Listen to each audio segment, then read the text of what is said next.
guys, we are doing an upper extremity PVR test, pulse volume recording with a WBI, wrist brachial index.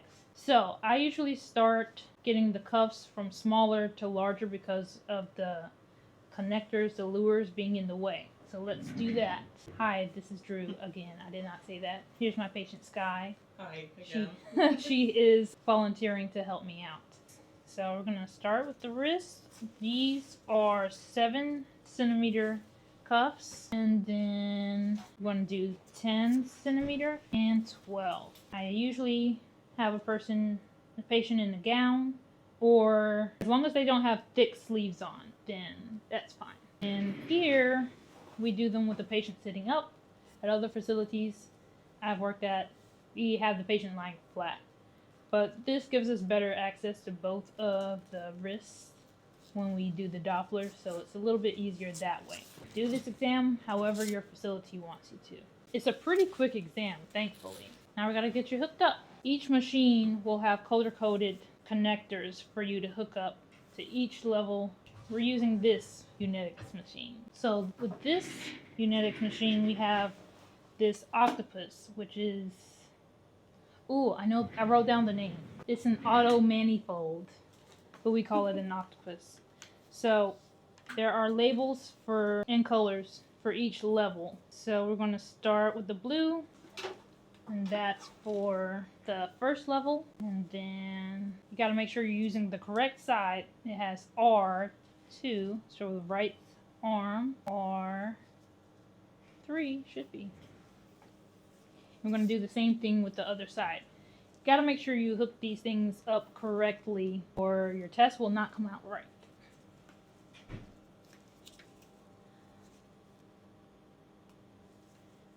Blue, yellow, and green for this machine. First, we're going to inflate each set of cuffs one set at a time. These are going to inflate just enough so that the arterial pulsations when the blood pumps through the arteries can be sensed, and it creates a waveform on here. So with this machine, we have to click on the level, flip the switch for the level that we are looking at, and then hit inflate.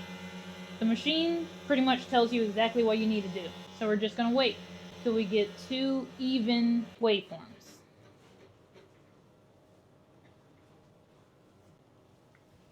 And there we go. I usually like mine to start the start of a waveform at the beginning.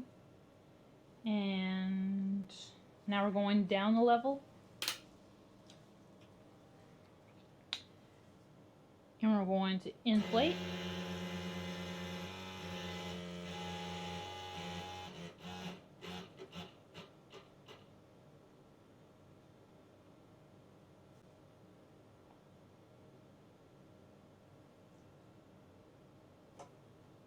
And you can see the dichrotic notches here.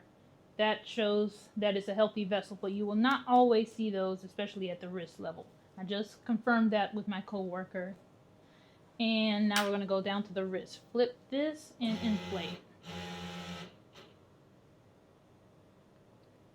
So PVR, pulse volume recordings, is testing the pulsation. So that's where that name comes from.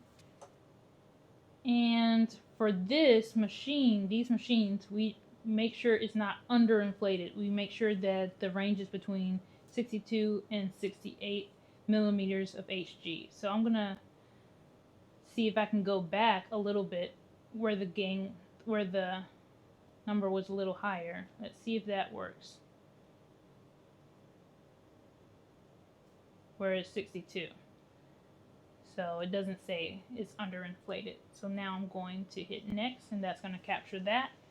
And then we're going to do Dopplers and pressures. Loud and scratchy machine here. You want to make sure the notch is facing the patient's head, and you don't want to be straight on the vessel. You want to have it at an angle. Ideally at 60 degrees angle.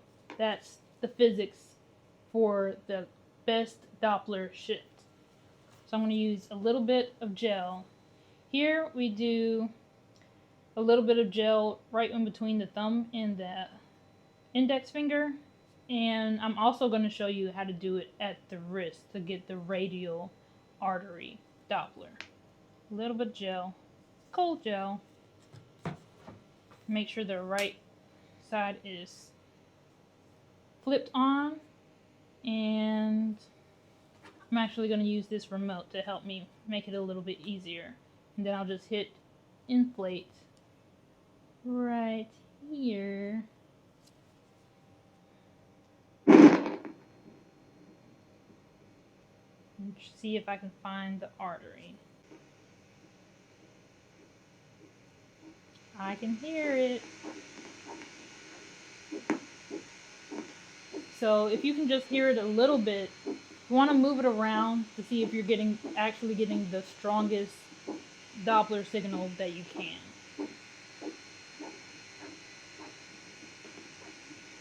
So this is as good as it's going to get. So I'm going to inflate here. And we're going to start at the wrist level. So we can't hear it anymore. Then deflate. So you're supposed to do 20 to 30 millimeters of HG higher than when you can hear it. And I think it was back here. Is that right? Yeah. That's about right. Yeah. Okay. So usually you will stop the deflation as soon as you can hear the arterial pulsation come back. And then you can, if you miss it, you can scroll it back to right where the first pulsation was heard or seen, and then hit next. And mute that. You don't want to hear that. Now, I'm going to flip the switch to the forearm. And I actually want to do the radial on the inside of the wrist for here. And I'll show you a little bit of a better sound here.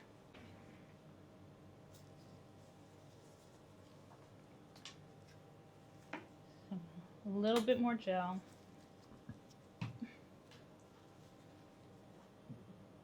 Scratchy machine.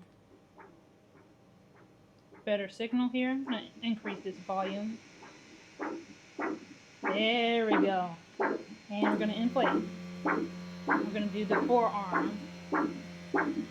Keep on inflating.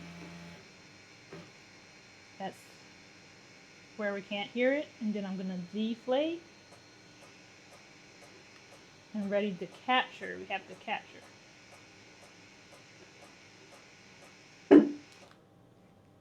As soon as you can hear it. And now we're going to go to the brachial artery. Inflate.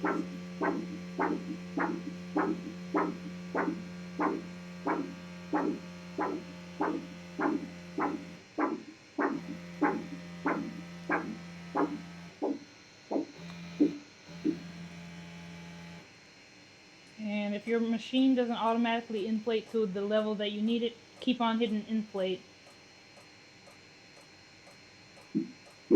And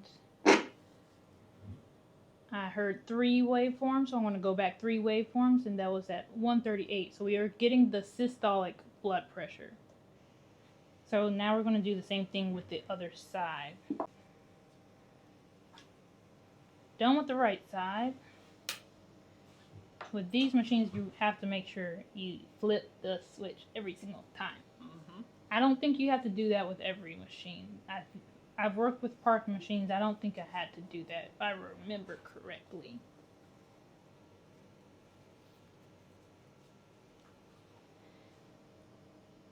Little dabble do. Gonna do the same thing. That's as good as it's gonna get. So I'm gonna increase the volume, inflate. Just go a little above and then deflate and be ready to capture. There we go. The machine pretty much tells you exactly what you need to do. We're going to do the same thing. I'm going to get the inside of the wrist here.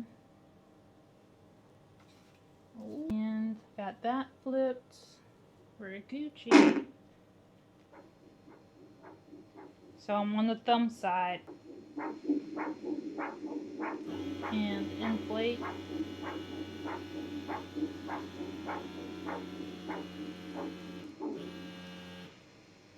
And deflate.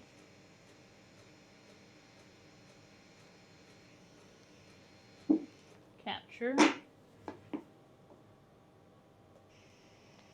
Now you can really take the Doppler signal anywhere as long as it's distal to the cuff that you're inflating. So I could take it at the AC fossa for the brachial, but I'm not going to do that.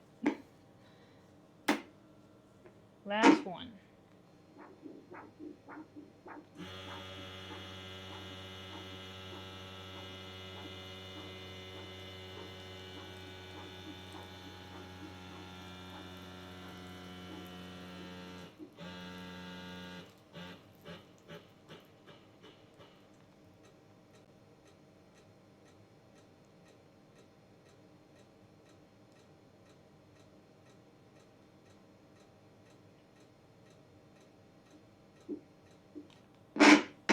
Okay, I heard 3 waveforms.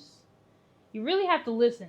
You have to have good ears to do this, because you can't always, sometimes you can hear the waveform before you see it. Okay, so now I'm going to show you guys. Here's the waveforms that we got. The systolic pressures, right side, left side. Here's the waveforms. You can, if your facility allows it, you can increase the gain, and it will increase the amplitude of each waveform, so it will show up a little bit bigger. There's the forearm and the wrist level, and the WBI, so wrist brachial index, most of the time should be above 1. So here it's 1.26, 1.23. I will say one facility I worked at, they had a chart and it said 0.97 to 1.25 would be normal. That would be for like the ankle brachial index in the WBI. Apparently is about the same. Okay. You doing okay? Yes. Okay. 2 tests down. Gel, gel, gel everywhere. Touching it, touching it, touching it. Oops. Not the gel. Okay. I hate getting gel. I'll hate touching gel. I don't like it. I work in it.